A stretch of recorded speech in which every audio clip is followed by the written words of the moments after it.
The wedding at Cana. Our reading comes from John 2 verses 1 to 11. On the third day there was a wedding in Cana of Galilee, and the mother of Jesus was there.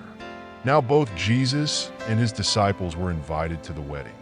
And when they ran out of wine, the mother of Jesus said to him, "They have no wine." Jesus said to her, "Woman, what does your concern have to do with me? My hour has not yet come." His mother said to the servants, "Whatever he says to you, do it." Now there were set there 6 waterpots of stone, according to the manner of purification of the Jews, containing 20 or 30 gallons apiece.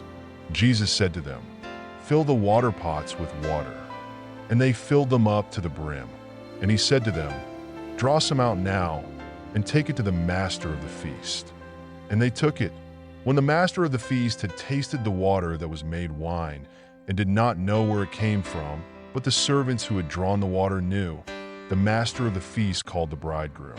And he said to him, "Every man at the beginning sets out the good wine, and when the guests have well drunk, then the inferior.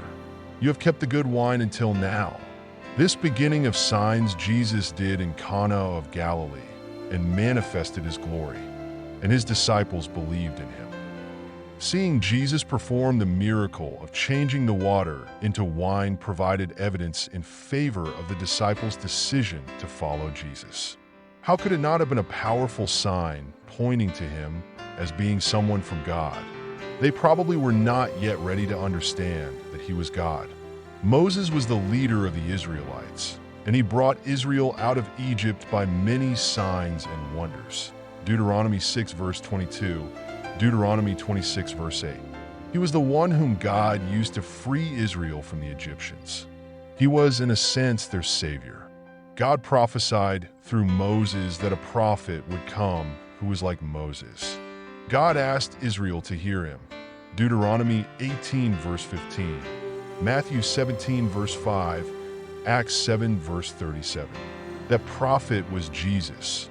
And in John 2, Jesus performed his first sign, which itself pointed back to the deliverance of the children of Israel from Egypt. The river Nile was a key resource and a deity for the Egyptians.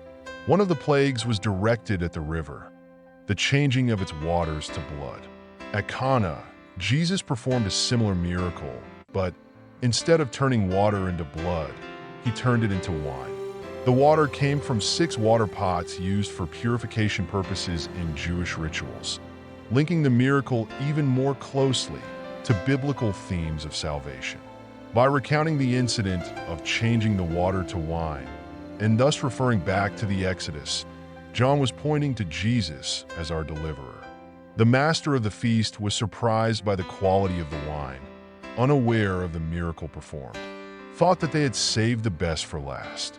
No doubt, those who knew what happened were astonished at what had taken place. This is a sign that points the way, a sign that truly shows Jesus is God, a miracle that was meant to make his disciples believe in him.